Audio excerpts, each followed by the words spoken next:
Hi, Imogen.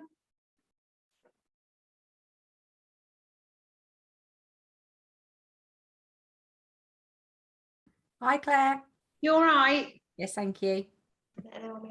Kirsty's here as well. We're both on one. Hello. Hiya, Kirsty.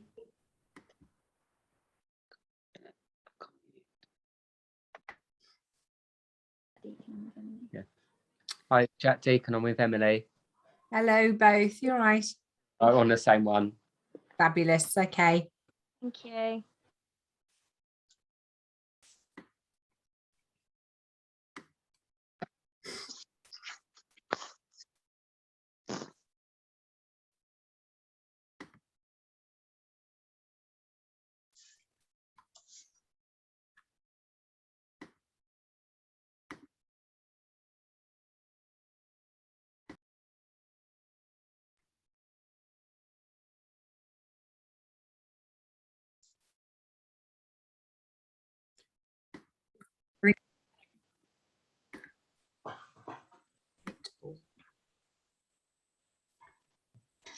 There's quite a few people signed up, so it's going to take a few minutes to get everybody in.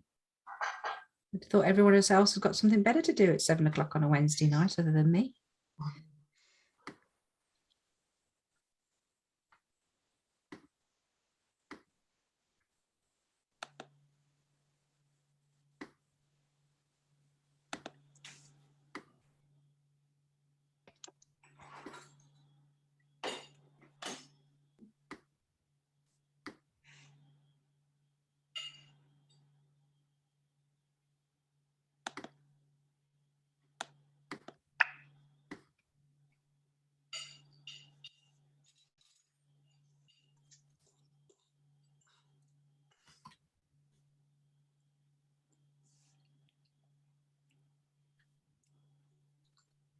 Has anybody spoken yet? You're right there, Hazel. Oh, it's all right. I just wanted to make sure I could hear you, Imogen. Oh, you'll be able to hear me, my sweet. I'll make sure that.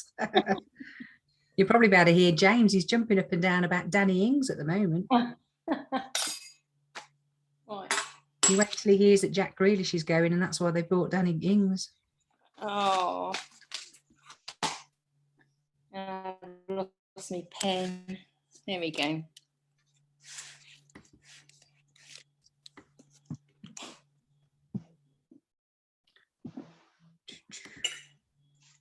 Oh.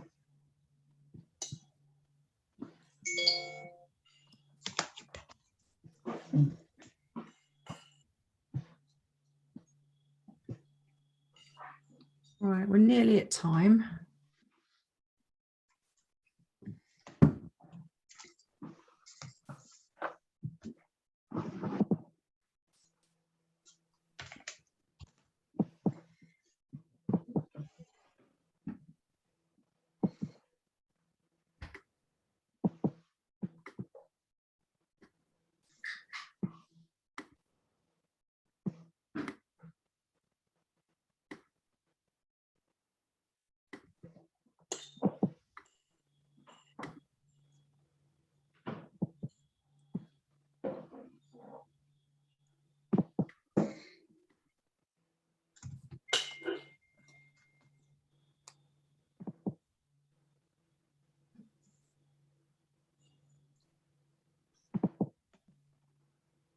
All right, we'll get started in a moment. I'm afraid if you're not here on time, we will be starting without you.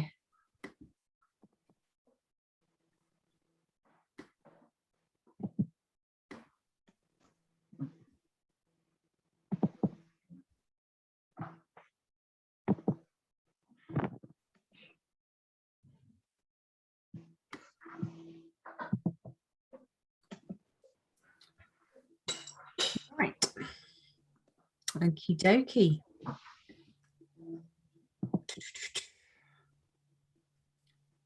Let one more in.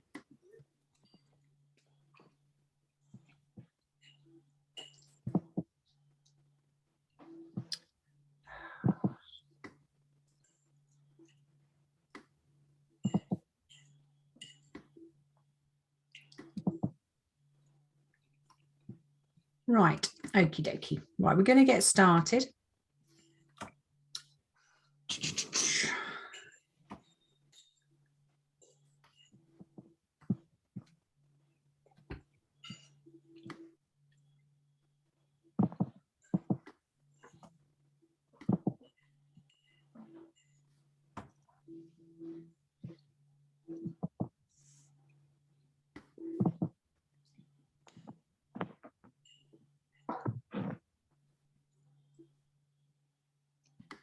Everyone's going to be muted. And we are recording this, so obviously if people can't get here tonight, then obviously they can watch it on the playback. But I'm afraid I can't do two jobs at once. So once we've actually admitted people, that's it, I'm afraid. Right. Mute all. Okie dokie. Right, well, hopefully you can all see my screen. And in terms of this evening, you can see the slides. In the chat, which we do have the option to have a chat down the bottom. If anyone can't see the screens, please type no screen, you can't see the slides in the bottom, just so that I know that everyone can see that. So if somebody wants to just say they can see the screen, that would be useful.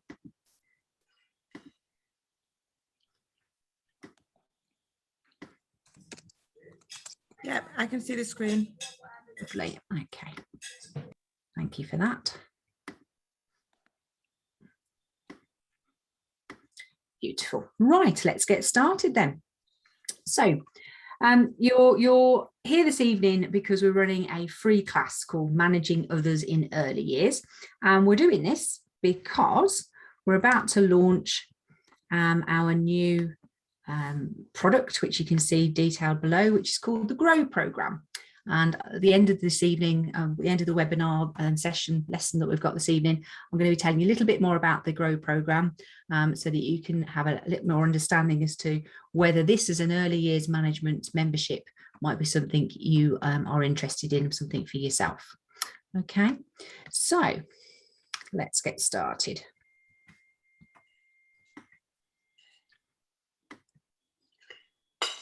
So what our lesson objectives are for this evening, they're as follows. During the free class, we're going to cover the essential elements of managing others. We've only got an hour, so we're not going to be able to cover absolutely everything. It's impossible, isn't it, in an hour to completely look at all aspects of managing others, but hopefully I've got some good gems for you to take away this evening, some things that I think you'll find relevant to your roles as early year managers.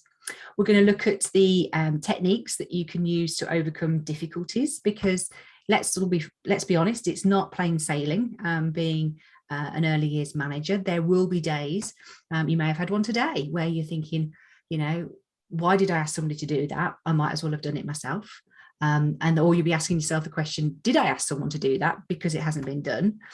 So it's not always plain sailing. There can be difficulties, and I'm going to share this evening some techniques that can help you overcome those difficulties, things that you can have in place that can resolve some of the issues that you might otherwise experience.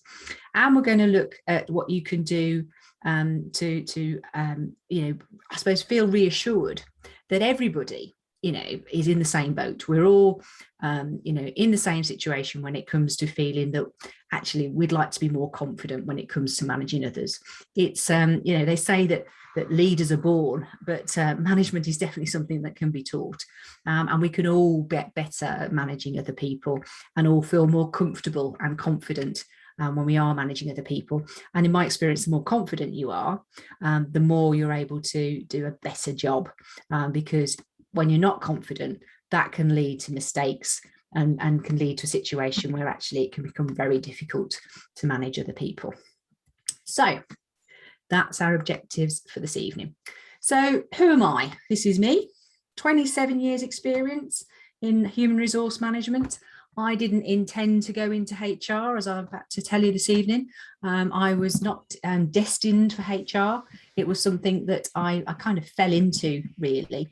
And it was something that I fell into that I found that I was in my perfect place. So I'm very grateful that I fell into this role. But it was not something when I started my career I was intending to do. And I had to work out as I started my career what it was I wanted to do.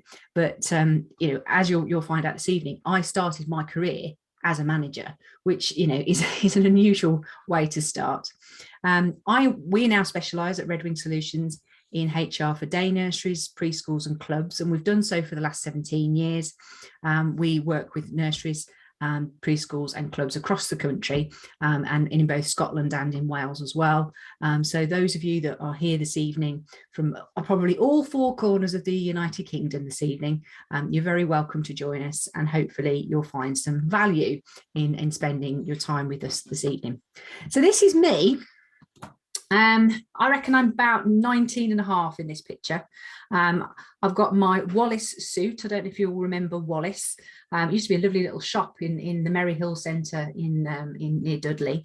And I remember buying that suit, and it stood my test of time, that suit, I have to say. I did put it through a few dramas, particularly the time when I tried to put up wallpaper at the entry of my store by holding the wallpaper up to the wall, as customers who were 3 or 4 times my age walked behind me going, that ain't going to work, love. That's not how you wallpaper a wall. So it had a lot of wear and tear, that suit did. But there's me, 19 and a half, thinking that I knew anything, realizing I knew nothing, and learning how to be a manager of people who were twice my age. Most of my staff were old enough to be my mother or my grandmother. And I say that because I was in retail, and so I was surrounded in a largely female environment, and they were relentless. They taught me everything I needed to know, and made sure that I learned the hard way. So if any of you are listening to this evening and you can that story resonates with yourselves, I've been there, bought that, been there, done that, bought the suit. That was me back when I was 19 and a half. So I've been in your shoes, not in a nursery, admittedly, but I've been in your shoes as a manager. I know what it's like to manage. And, there are days when now, 27 years since I've been in HR. So how many years is it since I was, well, it's more than that, isn't it? It's about 28 years since I was 19. There are days now when I still find it very difficult to manage other people. We've got quite a large team now, and it's not always plain sailing, but it is something that we can teach, and we will be teaching you some tricks this evening. So here's my first tip for you this evening, as we start, that you're never going to get everything done. I think this is very important to realize when you're managing other people, that you are there as the manager, but you are never going to clear all of the things that need to be done on your to-do list. You may well start off the day with a list and with really good intentions as to what it is that you're going to achieve during the day. But there is absolutely nothing to guarantee that you're going to get those things done. And I have to say, if you did get everything done on your list, then there are things that are going to be added to your list. That's the nature of managing other people, that your list is never over. And you have to get over that very quickly, don't you? You'll never be done. You'll never have finished everything you wanted to see through. So it's never going to be a situation where you get everything done, and you have to accept that. And equally, you can't do everything yourself. If you could get everything done yourself, you won't need a team, and you do need a team in order to deliver your childcare. So you do need to understand that your role isn't to do everybody else's job, and you're never going to get everything done. This little this little image, which I have in front of me now, is called the Eisenhower matrix. I also call it the 3Ds. The 3Ds method. Now, the 3Ds stand for do, delegate, delete, or schedule. Yeah. And they're really useful when it comes to, are you going to make a decision about whether this work that needs to be done is done now? Is it done by someone else? Is it forgotten about? Is it not going to get done? Or is it given a date and a time for it to be done later? That's what the 3Ds stand for. Now, if you look at the Eisenhower matrix, that's the bit on the outside. So you've got the scale of important and urgent. So everything in the top left is important and urgent. Top right is important but not urgent. And then bottom left, not important, not urgent. And then delete is not important and not urgent, is bottom right.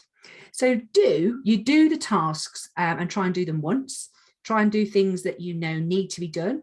So therefore they are important. Do them and do them well. If it is urgent but not important, give it to someone else to do who will be able to do a good job.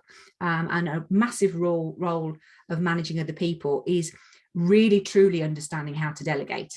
And it is not as straightforward as I think a lot of people think it is. It's very much a journey that you go on with somebody, rather than just a 100-meter sprint to think about Olympics. It's very much a marathon. And delegation is worth doing, and worth doing well. But if something's urgent but not important, it needs to be delegated. Someone needs to be able to get it done, and get it done well. And then you've got top right, schedule. And this is where, because our brains are constantly thinking of, oh gosh, has this been done? When am I going to do this? When am I going to get round to that?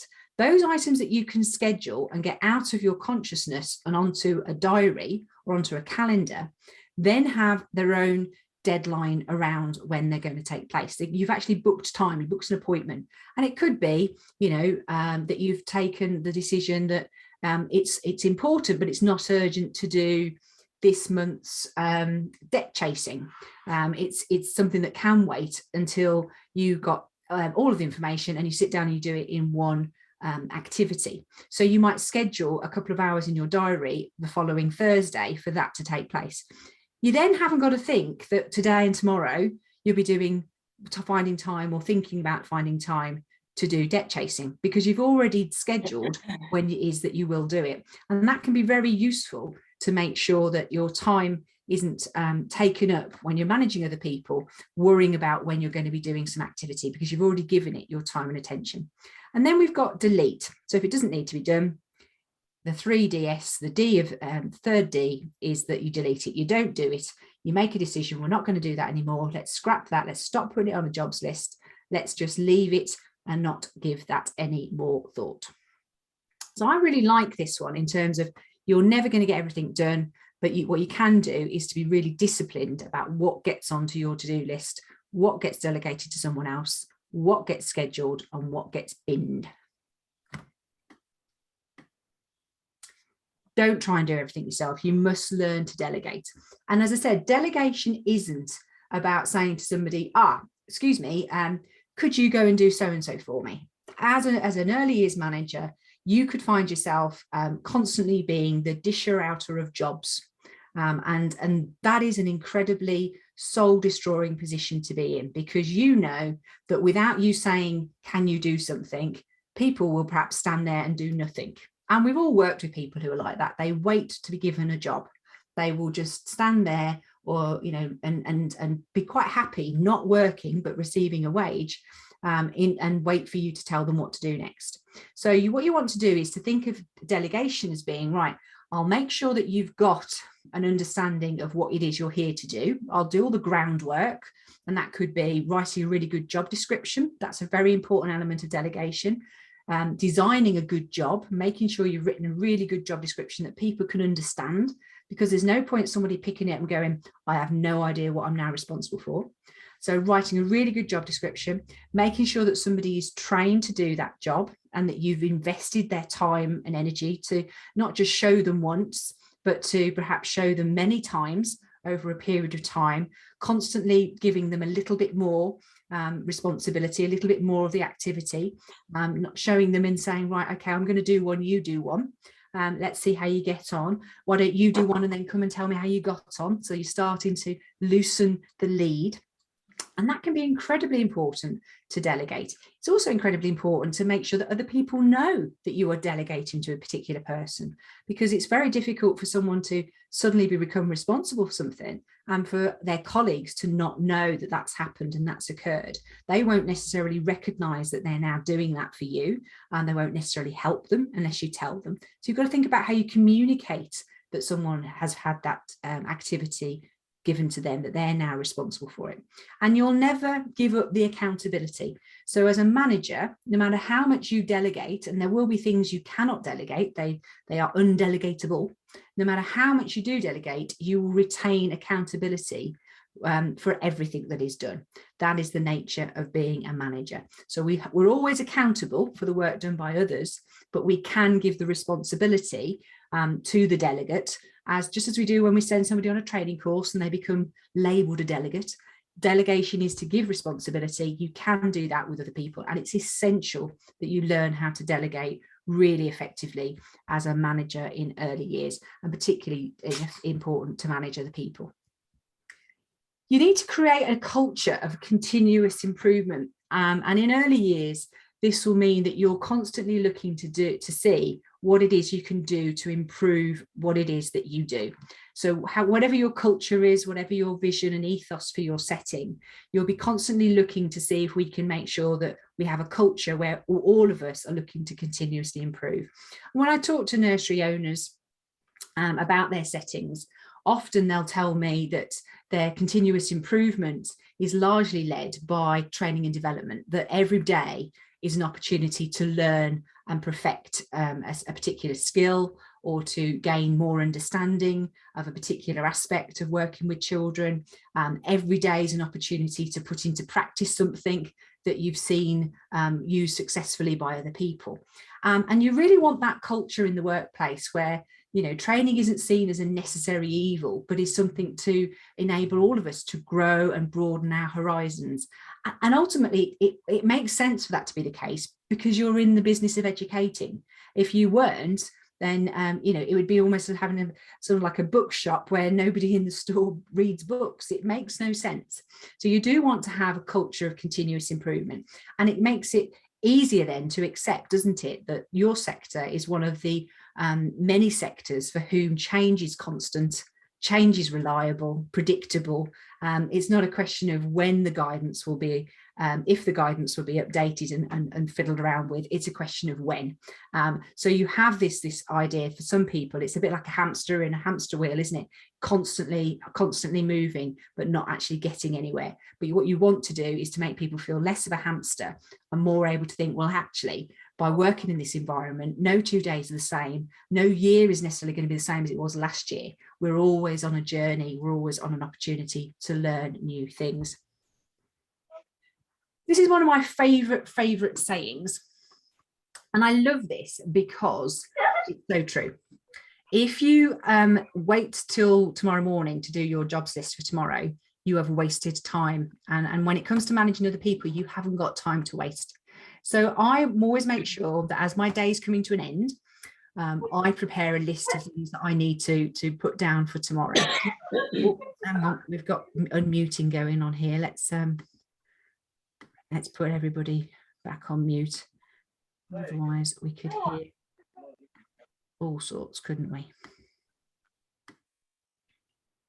Okay, so yeah, I always make sure at the end of each day, I've written my list as to what I'm going to try and achieve tomorrow. And as I said at the beginning, it always is a list of trying to achieve, and I've accepted that.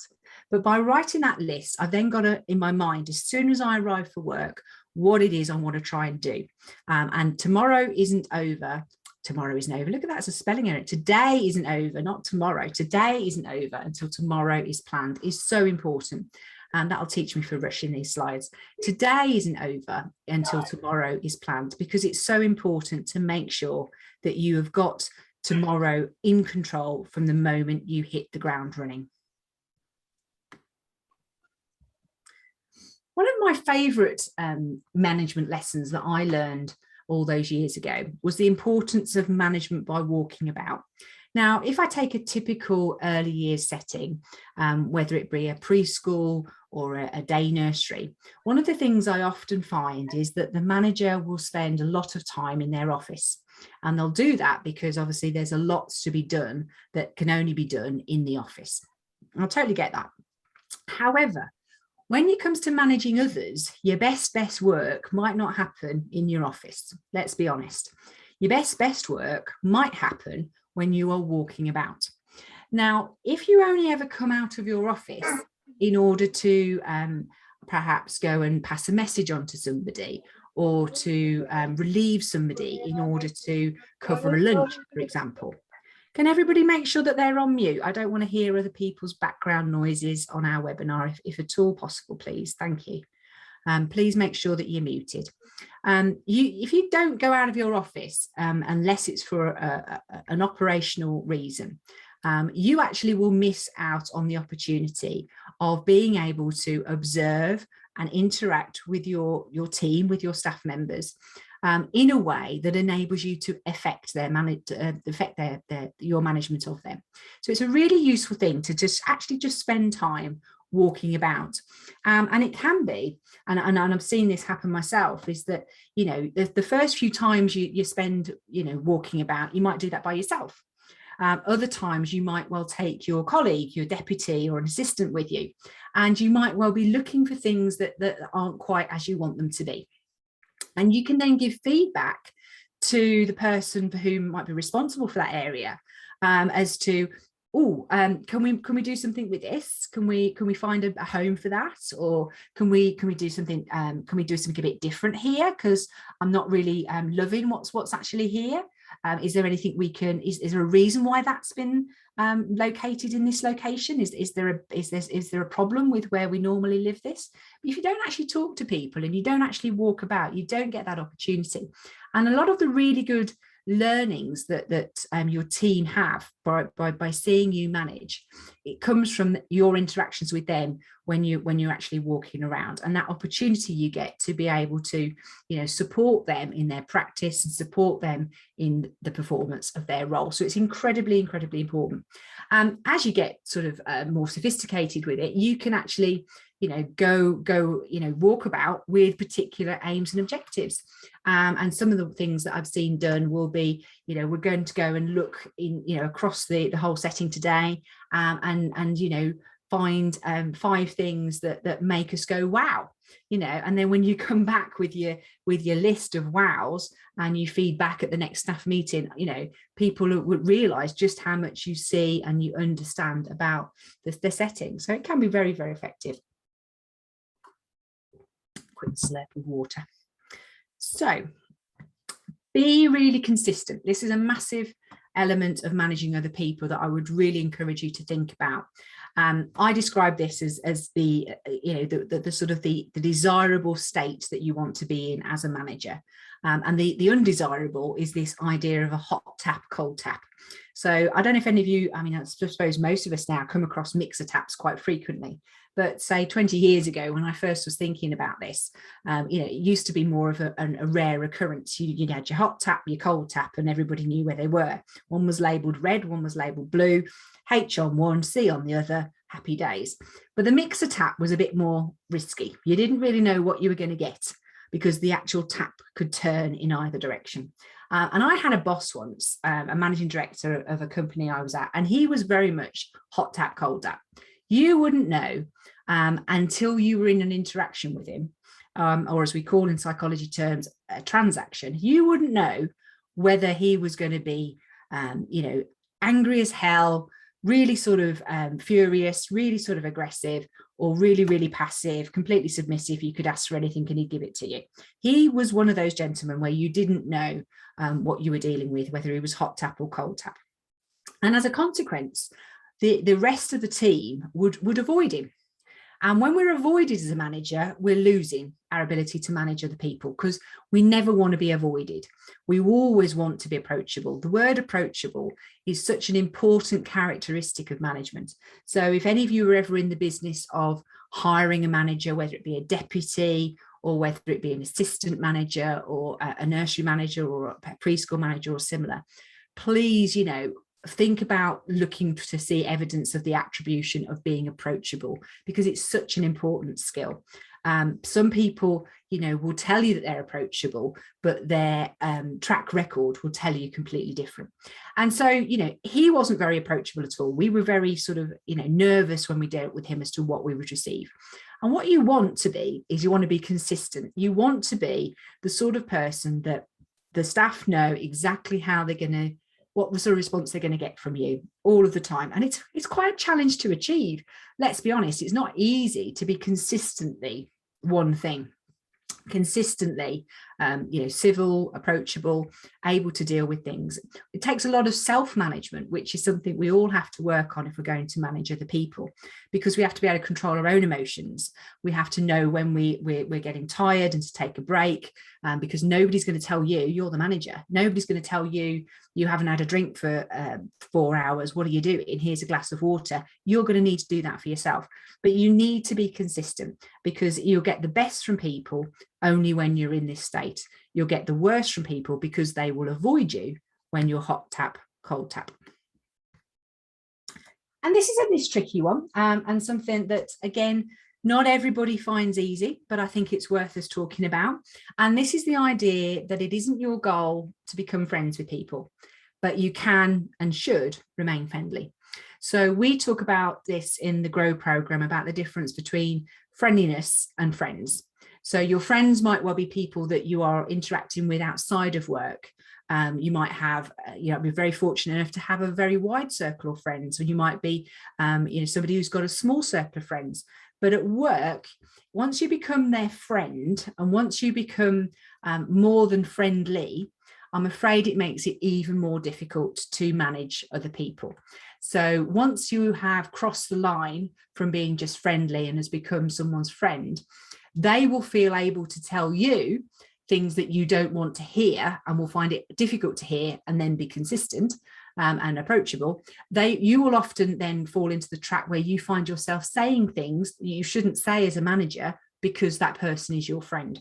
So it's never a path that people perhaps go deliberately down, but it is a path that many a manager has found themselves on.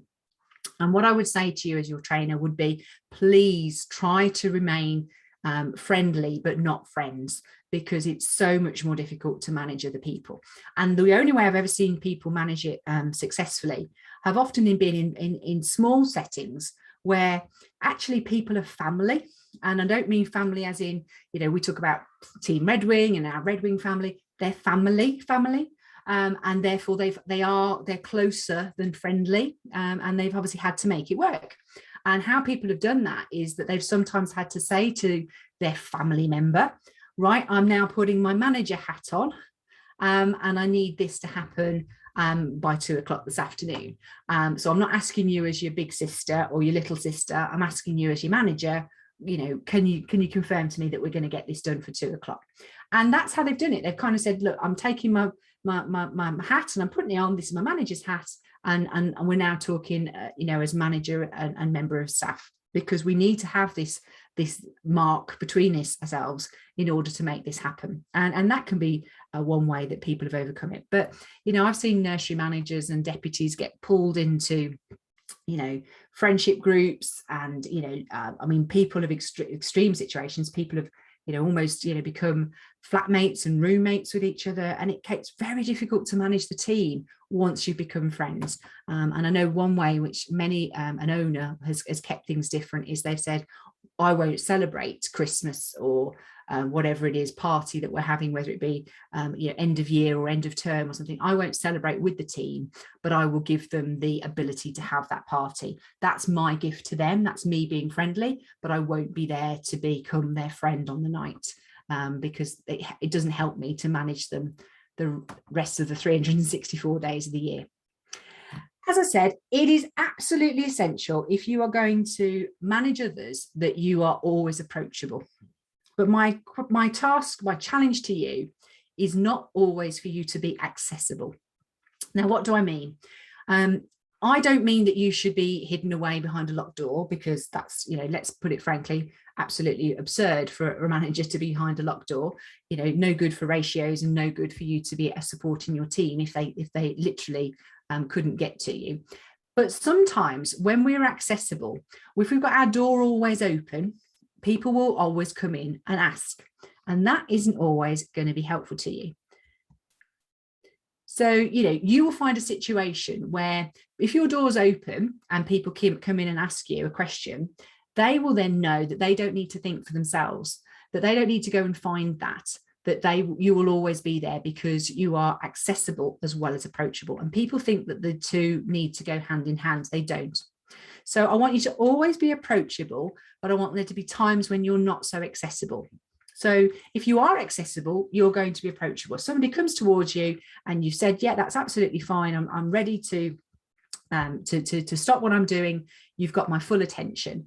Then that's great. You're approachable at that point, but you can't always be accessible. So there'll be times when perhaps there's a note on your door that says, you know, interviews in progress. That's probably a classic, isn't it? We're all interviewing at the moment. But I mean, a classic one in my business is, you know, payroll is being undertaken. I tell you, nobody will come in the door when payroll's being undertaken because they know they want their payroll done correctly. And they ain't going to be done correctly if the door's always being knocked and somebody's always walking in. So you've got that option, haven't you, to be able to say, hang on, I'm not accessible at this moment. Someone could come up to you and say, you could be on the phone and they start talking to you. That's the time for you to say, I'm sorry, you know, I'm going to be on this call. You'll have to come back when the call's finished. You know, give me 15 minutes and then you can have my full attention. There's nothing worse, isn't there? And I think we've all probably experienced this, you know, hopefully not from where we are now, but perhaps in other opportunities, in other organizations, where, you know, you might have gone to see somebody who was in power and they've said, you know, come in, no, let me just finish this. So carry on, you talk and I'll type. Well, no, because if you're typing, you're concentrating on what you're typing, which means you're half listening to what I'm saying. So I'm not going to talk to you until we can fully talk, because that ain't good for you and it ain't good for me. And people who try and do two things at once often fail at both. So always be approachable, but at times don't be so accessible. And one of the things that I learned would be when someone says to you, you know, can we do this? You know, we need to know what you want us to do, what we want you to do next, or something like that, is to say to them, right, okay, what would you like to do? What's your favorite option?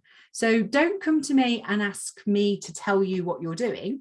You tell me what your options are and which one you prefer. And if you need me to, I will say what I think. But I actually don't need to be telling you the answer. I need you to tell me what your solution is and I will validate it. That is a very different position. And what we're doing with our staff then is sort of giving them the permission to think for themselves and to work off their own initiative. There may well be times where they need to check with you. So let's think of an example. You know, Betty comes in and says, Kathy, tomorrow afternoon, after I finish my shift, can I fetch my puppy to show the children? Yeah, might be reasonable, I don't know. But the manager's answer is going to be, have you done a risk assessment, Kathy? You know, oh no, she was Betty, wasn't she? You were Kathy. So have you done a risk assessment, Betty? And is it complete? Have you got enough time to finish that process and to, you know, let everybody know that this is going to happen if you're thinking about it today? So, you know, maybe we need to plan for that to be an activity for next week. When we can make sure that, you know, we've done everything, crossed the T's, dotted the I's, and that everything's in place for that activity should we decide to go ahead with it. So, you know, you don't have someone to necessarily not learn from you when you're actually in that position. You're actually giving them an opportunity to come to you with a solution that you will validate. And that is much better for people to learn, for them to constantly coming to you and saying, I've got a question, I've got a question, I've got a question. So next time someone comes to you with a question, how can you turn your response so that they can give you the answer to that question that you can then validate? Yeah, that works an absolute treat, and it's great for developing people. My next tip for you in terms of managing other people is to see developing systems as being really good use of your time.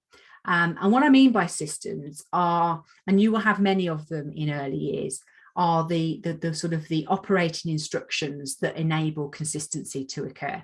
So in any organization, whether you're in retail, hospitality, leisure, childcare, any organization, you need systems if you want quality. Yeah, these things run hand in hand. And if you want people to be able to do work by themselves, you need really clear work instructions so people can get on with it. Now, you'll have policies and procedures, you'll have those till the cows come home, you know, absolutely, I'm certain of that. But have you actually got really good work instructions, which says, you know, how you actually use the dishwasher, what setting you use, what button you press, when you need to then change the filters, when you need to update the salt? Have you got a procedure in place that means that the cook, or whoever it is responsible for your dishwasher, you know, knows how to make sure that she manages that piece of equipment, or he manages that piece of equipment really, really effectively? And an operating procedure enables that to happen. If we think about how certain environments, you know, are successful, it's possibly because they had really good systems in place. I was thinking about this the other night. James had some friends over on Sunday. They had pizzas from Pizza Hut. You know, how come is it that a Hawaiian pizza from a Pizza Hut in Redditch would look like the same pizza, you know, in a Pizza Hut in Windsor? Well, that's because there's an operating procedure there that would say, you know, this size pizza has this many grams of cheese put on it, this many pieces of ham, this many pieces of pineapple, and it goes in the oven for X number of minutes. And that's what you really want to achieve, and particularly if you're involved in the management of multiple settings. You don't want to have different procedures and different operating procedures in different settings. You want consistency. Then the staff could work in those different environments and know that, oh, right, we're looking for this here. This is how we do, you know, manage allergies. There's this process. Oh, it's the same process as what I'm used to. Fantastic. I haven't got to learn anything new. And that's how you're going to get quality. So develop those systems. Don't see that as being a, oh gosh, have I got to do that? Again, it's part of how you delegate. It's so much easier to delegate to someone if you can say, and here's the process that you follow, you know.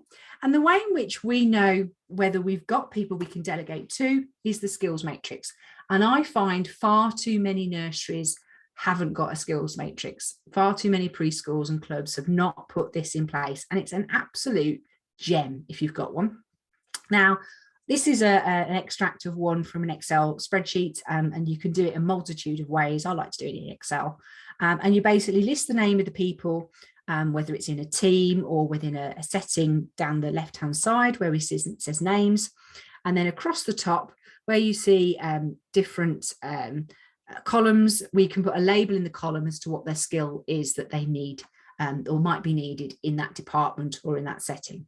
Now, you don't have to list everything. You don't want a situation where your skills matrix is, you know, 10 pieces of A4 wide and 1 piece of A4 long.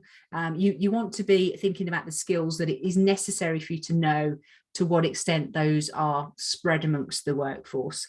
You know, a classic one that I've seen really work well is where they think of skills like story time. Now, not everyone probably in your setting can read, but not everybody can read a story. And you will know that there is a skill to reading a story. And I'm sure you've all seen somebody who's perhaps been asked to read a story as an interview and you thought, wow, that's work in progress, yeah? Or you've been blown away, the opposite end, blown away by somebody's ability to read a story and thought, hang on, we've got a real star here. He or she is absolutely awesome at this. This is their special talent. So, you know, these are things that you might put on a skill matrix. So it's not to be used if you've got first aid. It's not to be used if you've got, you've done your safeguarding training. It's not for those purposes. That's your training records. That's lovely and grand and that lives somewhere else. But your skills matrix enables you to think about deployment, enables you to think about how to get the best, you know, of the team that you manage, how to actually authorize holiday. Have you got a good number of people who are, you know, 3, 4 or 5 left on duty when you have that holiday that you're about to authorize? If you haven't, then you need to work on those on 1 and 2 to make sure that you've got people that can do these things to a high standard when somebody who's a 4 or a 5 is off on holiday. So a skills matrix is incredibly flexible and wonderful little resource, and it is largely driven from the desire to delegate, and it's really effective in terms of systems. So I'd recommend you put systems in place, and one of the things I would recommend to you would be put in place a skills matrix. Now, one of the reasons why we like procedures and why we like operating procedures and things written down, and obviously in my trade we do a lot of handbooks, employee handbooks, and the reason why we love these things is because when we're managing others, if we can take the emotion out of it, it's much easier for the other party. So you know, give you a classic example, and you know, I actually don't think this is early years. I think this would have been a non-early years customer. But some years ago, we had a situation where somebody came to us and said, you know, your handbook's fantastic. We didn't realise how much detail that you could put in a handbook. And if we'd have had this handbook when X happened, we would have handled it differently. And I think X was around the time of perhaps somebody had turned up for work with what only can be described as a wardrobe choice that you really wish they hadn't made. And they made that wardrobe choice because they had no concept of a dress code, no concept of appearance in their handbook. Nothing had ever been put to paper as to what the standards that the employer expected. And of course, when left to their own imagination, people can make some very strange choices, can't they?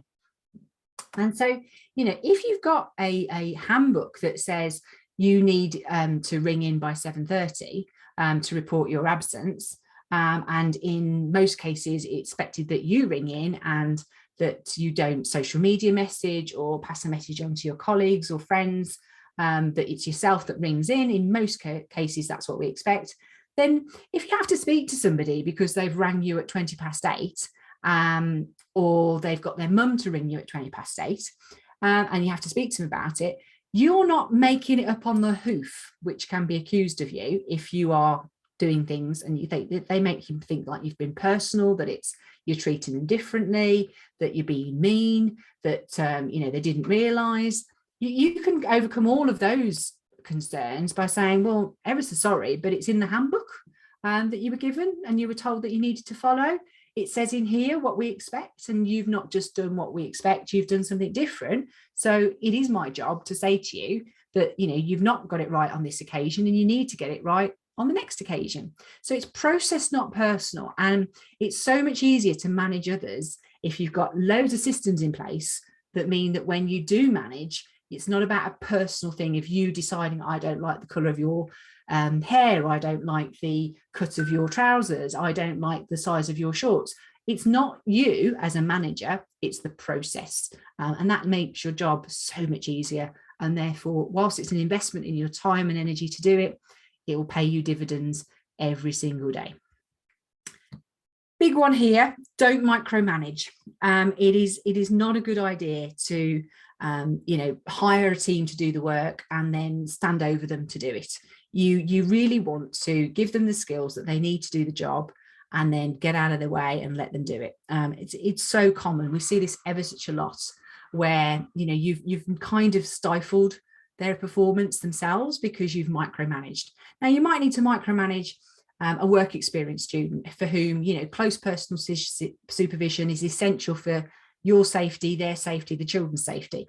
But in terms of people who are qualified or experienced, you do need to let them, you know what they're responsible for, give them their job, give them the training and let them get on with it, let them shine. And that is, again, a really important aspect of managing others, is to let people do their job, because we can stifle performance with people.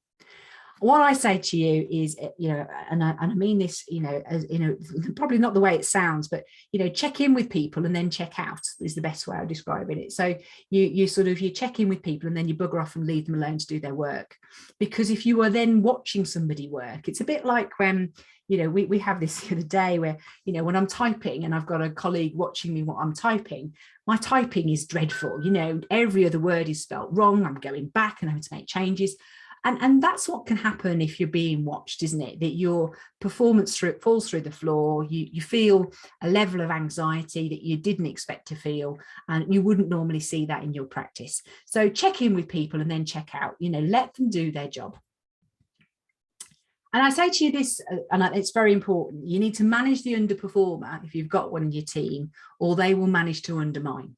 Yeah, so if you've got somebody who is not doing their job and you don't address that, it's very contagious, and in the impact of their behaviour choices are very contagious with other people. So if somebody is underperforming because they've decided they don't want to be here anymore, that they don't want to work in your setting, that they're waiting for another job opening to come along, but they'll hold on and they're not going to go anywhere just yet, then their behaviour, what they're doing, will have a negative impact on other people. People will resent them. People will feel that that management are weak and that management are ineffective. It rubs off on people and it makes other people decide, well, hang on, if that person's getting away with behaving like that, why don't I behave like that? And then I'll get away with it too. And if I don't, well, then I can scream bloody hell. And, you know, people will have to take notice because it's not fair if they manage me and not other people. So it's really, really important that you manage the underperformer, because if you don't, they will undermine you and they will undermine everything you do in managing other people. And, as I say, it's difficult when you've become someone's friend, but if you haven't become their friend, if you've just become friendly, which you should always be, then it's ever so friendly, isn't it, to sit down with someone and say, actually, we need to have a chat. We need to have a chat. I'm concerned. And we often talk in management about how the word concern will never get you into any trouble. It was a word I learned, all those years ago on the shop floor. You could go up to somebody who was double your age and express concern. Is everything okay? Do you need anything? Can I get you any more equipment? Do you need any more stock? Did you need any more resources? Do I need to put someone else on this department? You can always express concern because you'll never get any trouble from using that word. And if you've got an underperformer, it's a very friendly thing to sit down and say, I am concerned. We need to have a chat. Can we talk through what's happening, because I am concerned with what I'm seeing and I want to know what's going on so that I know whether we can support you, whether it's something we can do differently, whether it's something you need to do differently, whether we need to provide you with retraining, whether something's not been made clear to you. We are here to see if we can fix this problem. So not managing the underperformer is a bit like waiting for them to correct themselves. Yes, sometimes, occasionally they will, but it's not worth the risk. And if you leave them to their own devices, they won't correct themselves. In most cases, the problem will get worse and it then is contagious. It spreads its problem amongst other people and you end up with 3 or 4 people who are underperforming, not just one. Conscious of time. Don't fear the conversation. As a manager of others in early years, you must not fear talking to people. And I hear this a lot, and my colleagues hear this a lot. I'm frightened of saying the wrong thing, Imogen, is what they say. I'm frightened of making a complete dog's dinner. What if I said something and this all gets horribly escalated? What will I do? How will I proceed? Now, we can always prepare people for conversations, and, many of you can prepare each other for conversations. I always remember the mantra that if it sounded a bit dodgy to my ears when I was practicing something, then there's a very, very good chance it's going to sound dodgy to someone else's. Those who love us are perhaps not good in terms of our preparation because they will tell us that it sounds fantastic anyway. But those who are objective, that can give you feedback and say, well, have you thought about wording it differently? Have you thought about starting with this and then following up with that? That's a better order. They're doing that because they want you to be successful and they want you to do something well. So take the feedback on board, but don't fear speaking. The problem we found in managing people of Generation Z and Generation Y, which is obviously more recently millennials as well in the middle, is that people over time have got much more used to communicating non-verbally. So sending a text, you haven't spoken to your best friend in a week, but it's okay. She sent a text going, hi. But what you used to do 20, 30 years ago is spend half an hour on the phone to that person. And it's sad, isn't it, that now people are, multitasking and sending you a text whilst at home watching television rather than engaging in the conversation with you. But we have then got a society that doesn't know how to speak to people and doesn't know how to engage in conversation. And therefore, when they do it, it becomes a little bit scary and a bit freaky.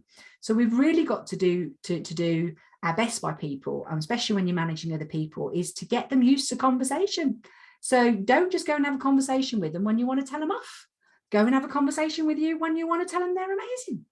Go and have a conversation with you when you want to tell them that, this was fantastic, this not so fantastic. So what are we going to do next?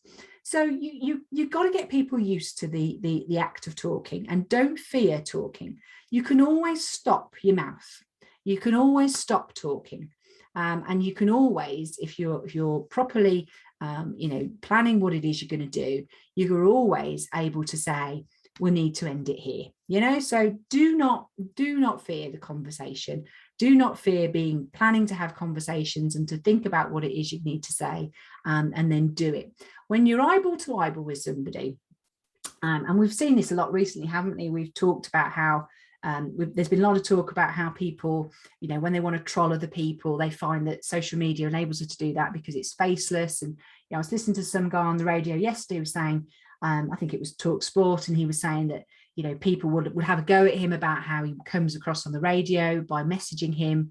And then when he engages, they'd say, oh, we really like you. And then we can't believe you've got back to us. You know, how ridiculous is it that people can be rude and then really pleased to speak to somebody? So, you know, I think if people are, you know, trying to engage with you by text, you know, at 6 o'clock at night, why should you engage back? If people wanting to say to you, well, don't talk to me, email me, then, you know, you more than reasonable to say, well, I'm not going to email you. I need to chat with you. Come and have a chat with me. Come and sit down. Let's have a cup of coffee. Let's talk it through. We are adults. That's where we should be. And, you know, you will find people will not say to your face something that they might say to you via a non-verbal communication method. So why give them the opportunity? You know, you wouldn't appreciate somebody speaking badly to you non-verbally, so don't give them the opportunity. Keep your communications verbal. And it's okay to say, I don't know. I mean, one of the reasons, in addition to people fearing that they're going to make a dog's dinner out of a conversation, is fearing that they don't know the answer. And again, that's not a fear that makes much sense, because it's okay to say, I don't know. It's not the manager's job to be an encyclopedia and to know everything. You know, it's human nature to have your area of expertise and then things that you need to check.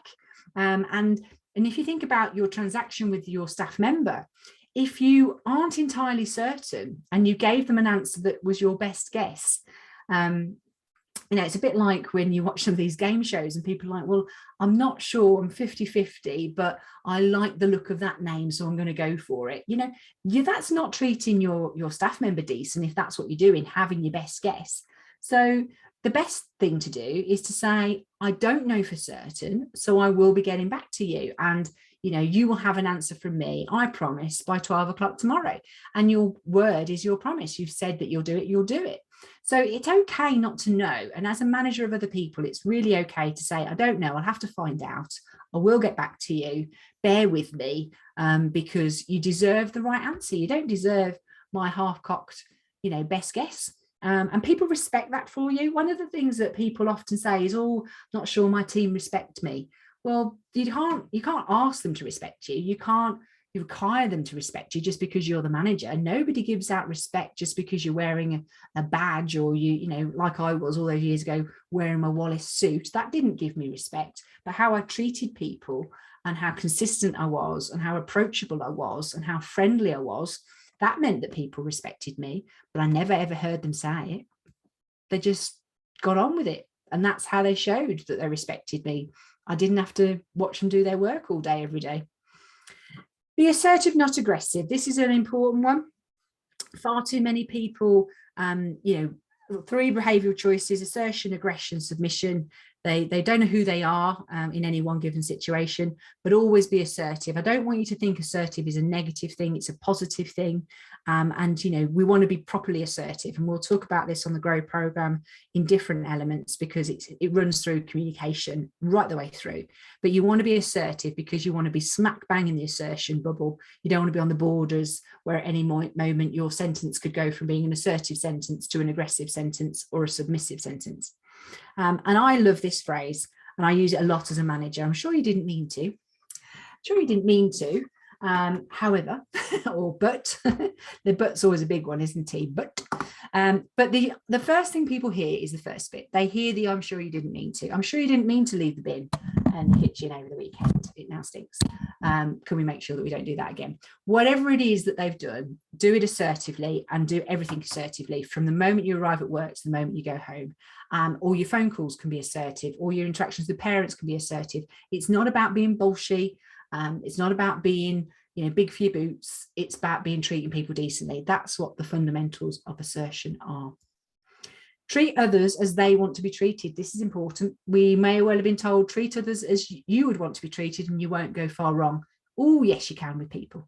When it comes to managing others, you've got to manage others as they want to be treated. So your job as the manager is to find out how it is different strokes for different folks, how it is that some people like for you to communicate with them, how some people like to learn, and how it differs from other people who like to learn differently.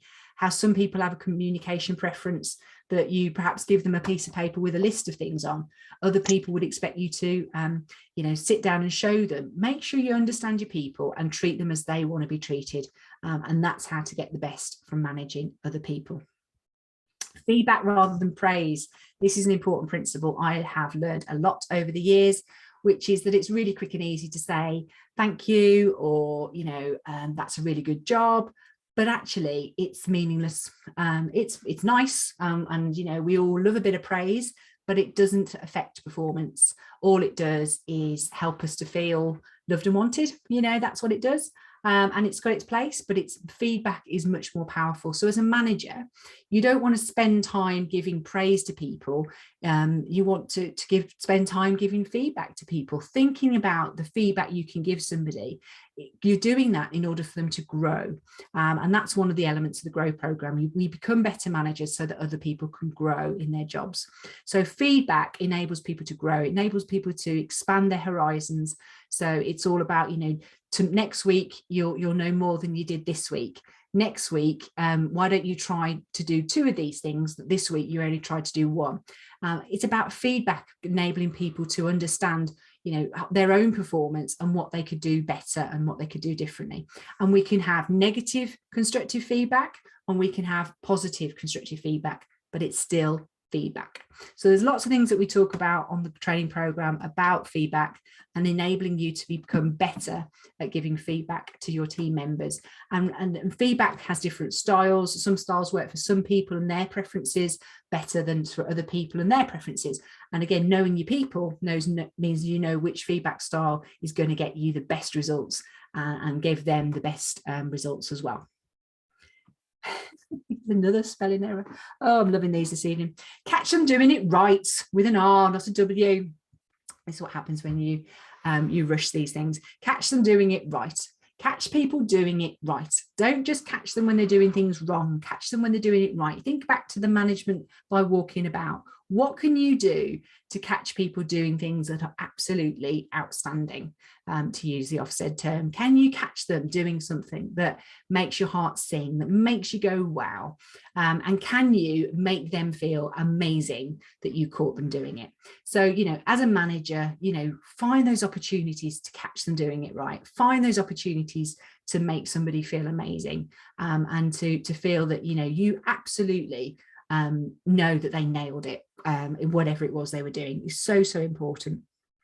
Catch up with the person before the post. So those of you that are doing supervisions or appraisals even, can you catch up with the person before the post? So rather than going straight into the situation where you can we talk about this in your room, or these children that are on your roll, or can we talk about these parents?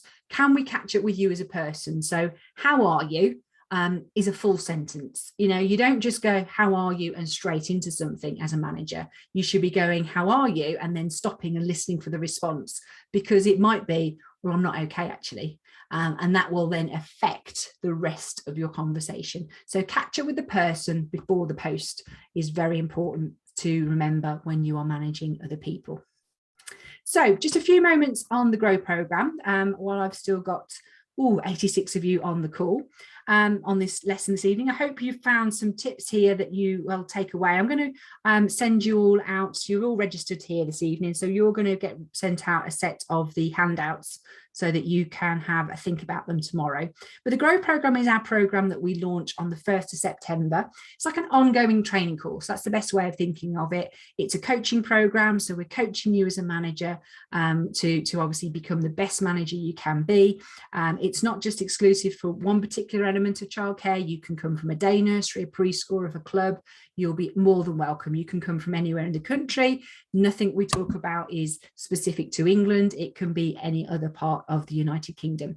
And with it being a program, we've got a very limited time that our doors are open. We're in the pre-launch mode at the moment. So on the 31st of August, the doors close, no more entries, and we start the program on the 1st of September.